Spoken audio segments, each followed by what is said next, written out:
Our channel and today topic is parts of face and here is a diagram or worksheet of face. तो यहाँ पर इसके different face के जो parts हैं वो उनको जो है वो मार्क किया गया है और साथ में ये ब्लॉक्स हैं, ठीक है। इन ब्लॉक्स को जो है वो खाली रखा गया है और स्टूडेंट्स ने क्या करना है, they have the label the face. जो जो यहाँ पर बॉक्सेस बनाए गए हैं इन्होंने इनको लेबल करना है कि ये कौन से फेस का क्या पार्ट है और वो इसका नेम लिखेंगे। सबसे पहले जो है वो आइडेंटिफाई करना है कि एक्चुअली ये फेस का पार्ट है क्या। ओके तो आज की एक्टिविटी जो है वो बेसिक क्लासेस के लिए ही है और आपको पता है जितनी भी एक्टिविटीज़ डिज़ाइन हो रही हैं वो बेसिक क्लासेस के लिए हो रही हैं, क्योंकि बेसिक क्लासेस की बेस अगर बन जाती है तो फिर उनकी लर्निंग जो है वो नेक्स्ट फर्दर जो है वो बहुत ही इजी उनके लिए हो जाती है। और ये सारी चीज़ें जो हैं वो उनकी लर्निंग में, उनकी बेसिक लर्निंग में, उनकी बेसिक कंसेप्ट्स को क्लियर करवाने में उनकी हेल्प करते हैं।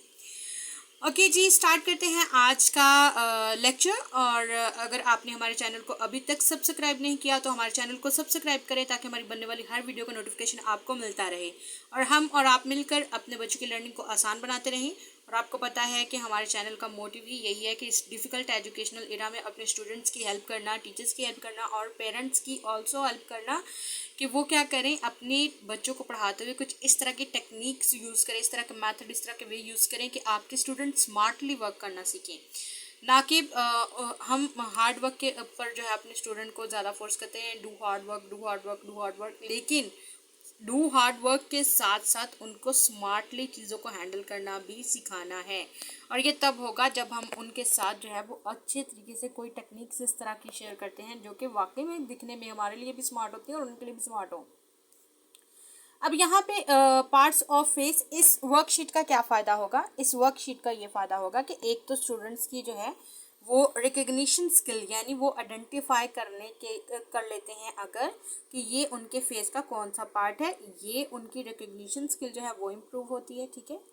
फिर आइडेंटिफिकेशन की स्किल उनकी इम्प्रूव होती है और उसके बाद वो इंजॉयमेंट में ही इसको लर्न कर लेते हैं। इंजॉयमेंट में कैसे लर्न कर लेते हैं? जो स्टूडेंट्स हैं they take like this activity as a puzzle. Okay, ये इनके लिए एक पज़ल्स होता है और वो बहुत अच्छी तरीके से इसको सॉल्व कर लेते हैं।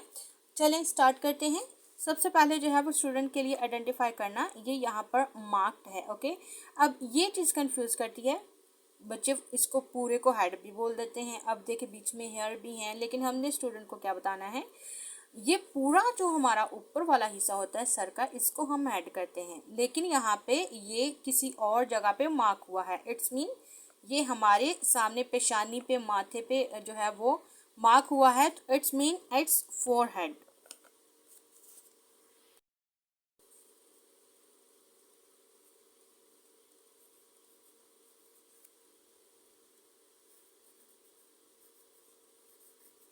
Forehead, okay. और ये हेयर है यहाँ पर, क्योंकि ये हेयर के ऊपर इसको मार्क किया गया है तो यहाँ पे हेयर आएगा।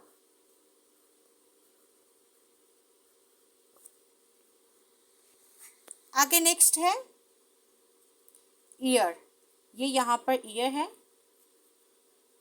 तो हम इसको ईयर ही लिखेंगे। अब यहाँ पर एक बात जो है वो नोटिसेबल है, वो कौन सी है कि हम बच्चों को जो पार्ट्स ऑफ बॉडी सिखाते हैं तो हम आइज़, ईयर्स, लेग्स यानी हम प्लूरल जो है उनको सिखाते हैं, लेकिन प्लूरल सिखाने की बजाय अगर आप उनको सिंगुलर सिखाएंगे ना तो इसके साथ आप उनको सिंगुलर एंड प्लूरल की भी पहचान देते हैं, ठीक है। अगर एक ही जो है वो ईयर को लेबल किया गया है तो इसका मतलब है कि आपने उसको ईयर ही करवाना है। अगर आपके स्टूडेंट मिस्टेक करते हैं, यहाँ पर ईयर्स लगाते हैं, तो इसको कट करें, उसको अंडरलाइन करें, अपने स्टूडेंट को समझाएं कि अगर दोनों ईयर्स को हम लोग लेबल करेंगे देन वो ईयर्स आएगा, ओके। लेकिन अगर एक को ही किया गया है, लेबल किया गया है, एक को ही मार्क किया गया है, then you have to write just singular. अब इससे क्या फ़ायदा होगा, इससे स्टूडेंट को सिंगुलर एंड प्लूरल की भी जो कंसेप्ट है वो चला जाएगा। अब आप एक ही एक्टिविटी से या एक ही काम से, एक ही चीज़ से आप दो तरह का कंसेप्ट अपने स्टूडेंट को दे रहे हैं, तो ये बहुत ही अच्छी बात है आपके स्टूडेंट के लिए भी और आपके लिए कि वो एक ही चीज़ से दो चीज़ें लर्न कर रहे हैं, यानी एक चीज़ से दो शिकार हो रहे हैं। कि आपके दो टॉपिक क्लियर हो रहे हैं। एक तो आपकी ये पार्ट्स ऑफ फेस, यहाँ पर जो भी इस तरह की एक्टिविटी है लेबल करने वाली है, तो उसमें सिंगुलर एंड प्लूरल का कंसेप्ट भी जा रहा है, यानी इंग्लिश का एक टॉपिक भी क्लियर हो रहा है। तो इससे ज़्यादा अच्छा और क्या चाहिए। अब यहाँ पर आईज है, लेकिन यहाँ पे जस्ट वन आई जो है उसको मार्क किया गया है, तो यहाँ पे आई आएगा, यानी सिंगुलर, नॉट आईज। अगर दोनों साइडों को मार्क किया गया होता तो फिर हम आईज लिखते, लेकिन यहाँ पर सिंगुलर है, जस्ट वन पार्ट को जो है वो मार्क किया गया है, तो इसलिए हमने इनके साथ प्लूरल नहीं लगाया, इनको प्लूरल नहीं बनाया, इनको सिंगुलर ही रहने दिया है। लेकिन ये आपकी चॉइस है, ठीक है। अगर आपको लगता है कि नहीं इस तरह से कंसेप्ट गलत जाएगा, लेकिन अगर आप इस तरह स्टूडेंट की लर्निंग करवाते हैं तो वो एक तरह की उनकी क्रिटिकल एबिलिटीज़ में इजाफा करती हैं, ठीक है। उनकी जो क्रिटिकल थिंकिंग है उसको वो इंक्रीज़ करती है, इन्हांस करती है, वो चीज़ों को इस तरह से देखना शुरू कर देते हैं, ठीक है। क्रिटिकली चीज़ों को ऑब्जर्व करना शुरू कर देते हैं। फिर इसके बाद है चीक, ठीक है। ये भी हम क्योंकि जस्ट वन साइड से लेबल्ड है, तो